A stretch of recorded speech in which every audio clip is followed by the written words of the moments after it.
Was it just a dream?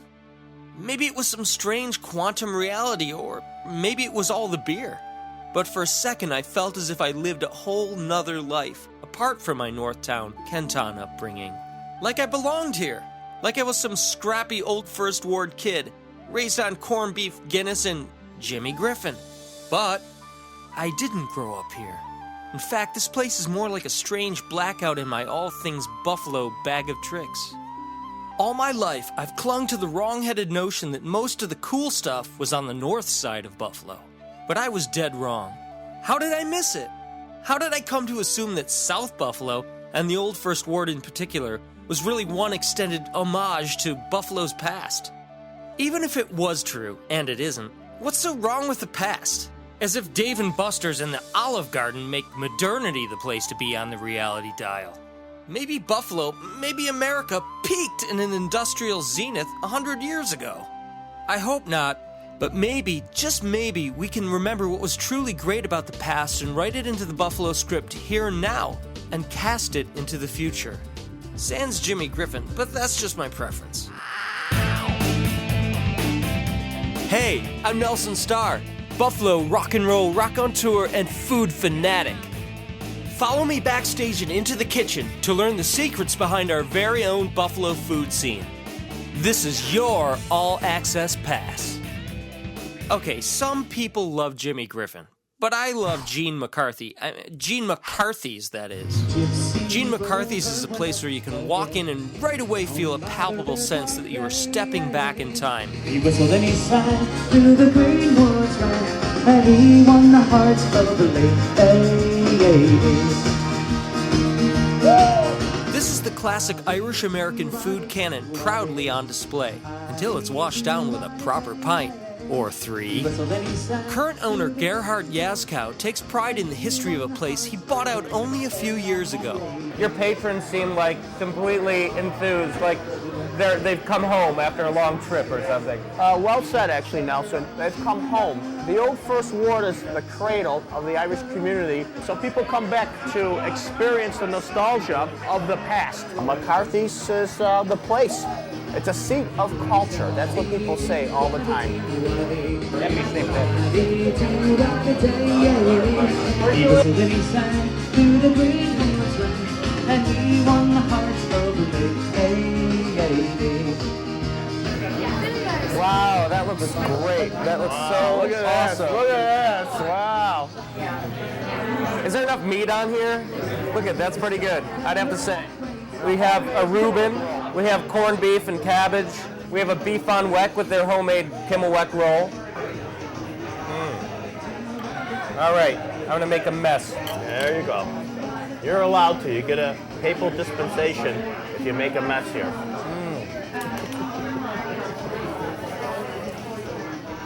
That's tender, it's delicious.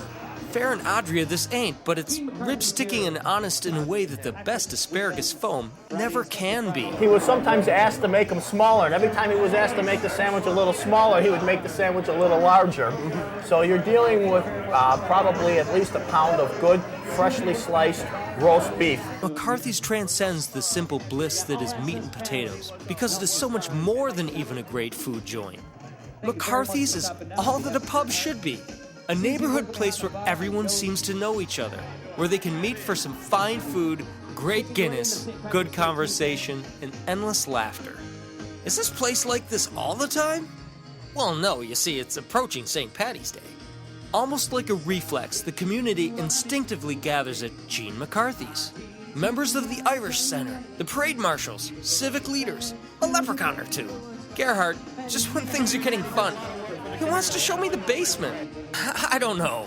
This is where they keep the kegs. And the way beer is actually brought down is actually through a chute. The chute opens up. Let there be light.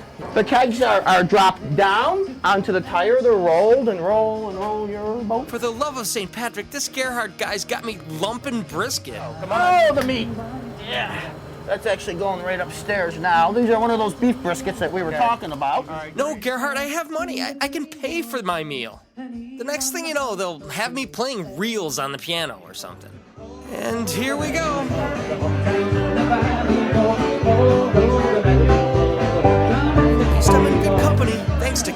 McCarthy. We're toasting and drinking it down, toasting and drinking it down, toast your friends. As I leave the emerald jewel that is Gene McCarthy's, I feel cleansed of the muck and irony that is modernity's cheap novelty act. I step out into the daylight reborn, or at least regifted. If this is the past, it's alive and kicking into a future I can gladly live with. In Buffalo, the question often arises, who has the best fish fry in town? Well, according to our viewers at TrueBlueBuffalo.com, the answer is clear: Swannie House. That's right, in our poll at True Blue Buffalo, the bar, the restaurant known as Swannie House, came out way on top. As I enter Swannie House, I'm a bit surprised at how small it seems, and above all else, what a rockin' bar it is. Soon I meet Margot Kowal. Heck, she seems so nice. But still, the question is, will her fish fry stand up to all the hype? I remember I'm meeting my fellow True Blue Buffalo network personality and all-around controversial shit-stirrer, Tim Tielman. Damn, I wish I could be as controversial as this guy. He's got people ready to track him down with blackjacks over some of the reviews he's written about some Buffalo landmarks. This is a historic local landmark. Yes, it is. It dates to the 1890s. It is the last bar in the city of Buffalo that's part of the saloon boss labor system. Eventually, they rebelled. There was a huge strike because if these guys had families, they would be compelled to either drink beer or feed their families. So that, of course, wasn't a good situation. Well, that's a bad conflict. That's a bad conflict of interest because everyone knows we'd rather drink beer. Of course.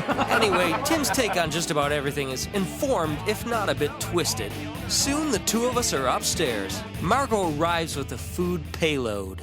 So Margot and her staff have pulled out all the stops. It does look great, but I'm here to see if this fish fry is the bomb or if it just plain bombs. Oh, that looks great. Okay, so this fish fry is definitely at the top of my food pyramid. Now I know why the people at the poll were kind of getting rabid about how good this fish fry is. Let's face it, most of the fish that you're going to get in these fish fries is probably sourced, similarly. A lot of it's really just how it's cooked in the fryer and the kind of batter they're going to do, and how that actually comes out. I mean, this is a crispy, almost tempura type finish to it. It's really nice. Margot's technique is obviously perfected, as the key indicator, the batter crust, is just to die for. And yes, this is a huge hunk of quality haddock. I'm thinking we should definitely check this fish for steroids. According to Tim, the fish fry led to the discovery of the New World. Okay. Not only during all of Lent, but every Friday throughout the year, people would eat fish. So that created a market for fish, and that created fishermen who would venture ever further out into the ocean, and that led directly to Icelanders and Norsemen discovering North America. So, but isn't fish really a meat? It's a protein. Why isn't fish a meat? Come on, tell me that one. It swims, it has fins, and it has eyes on opposite sides of its head. I think that qualifies it as a non-meat. So it doesn't have hooves, therefore it's not meat. Correct. Okay. So maybe Tim's logic here is convoluted to say the least, but I see what he's getting at. Apart from the piece de resistance, the other items, each and every one, are done incredibly well. The key that unites this humble but great food with the highest echelon gastronomy is that both, to be truly great, need to be prepared with, as food writers call it, love. When you eat Margot's food, you just know it emanates a kind of incredible thoughtfulness, caring, and pride. Whether anyone can objectively claim the best fish fry or anything else is a bit dubious to me, but in the end, I would go out on a limb and say that Swannie House has a fish fry that is among the very, very best. It's certainly hard to imagine one better, and the rest of the food is equally stunning.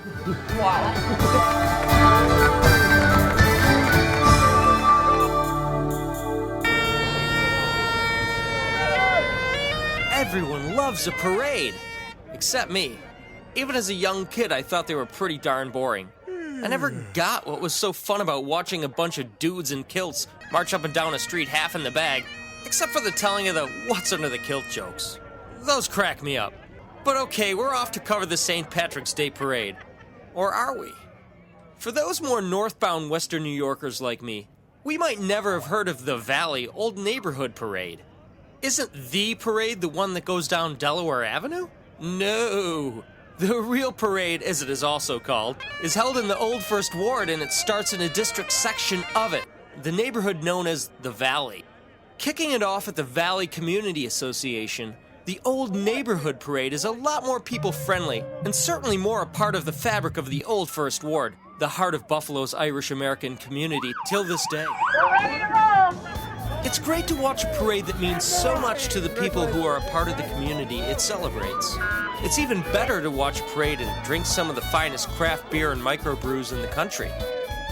Welcoming me to the Valley Parade is a relatively new transplant to the Old First Ward, and someone whose entrepreneurial spirit is bringing new energy to the neighborhood, Bill Metzger. Bill and his friends are relaxing watching the floats go by on a gorgeous early spring day. The beer of choice today seems to be some quite fruity and surprisingly non-bitter India Pale Ales. IPA stands for India Pale Ale, and it was typically an English beer. It was really a pale ale that was really hopped up because it was sent around the Horn of Africa. Bill is quite the eloquent beer spokesman as he publishes a national magazine, Great Lakes Brewing News. Actually, it's 4 regional magazines that give you the lowdown on each region's craft beer and the culture thereof, right from his office in this historic Old First Ward building. It's a national publication, right? That's right. Also, we do some coverage of Canada. Bill is a real gentleman and the kind of generous soul I've seen down here over and over. What is it about this place that seems to allow people to be themselves, to abandon pretense and self-importance, and to embrace the values of community, family, and tradition? All the things that hold us together in this sometimes mess of a world. Maybe it's in the water. Nah, it's in the beer. Whatever it is, it's evident that regardless of how we try to hold on to the past, things change. The future happens. But is there a real future for the Old First Ward, Buffalo, and beyond? Well, yes, of course. But will it be one of reckless, unbridled development, devoid of any continuity with the past, and before long, ignorant of the grand history that it has been clumsily erected atop of? I hope not. Whatever rationalizations our all-too human minds hold as true, the real truth is that, yes, the past is prologue. We need the past, an appreciation of it, and a respect for it, in order to make the future a truly habitable place, where real human beings can live, love, and even cook without feeling rudderless, uprooted, and without identity. We need to know who we are, where we come from, what we eat, drink, and amuse ourselves with, and what we hold dear, if we are to know just where we're going. I'll be going for a pint in the Old First Ward. Care to join me?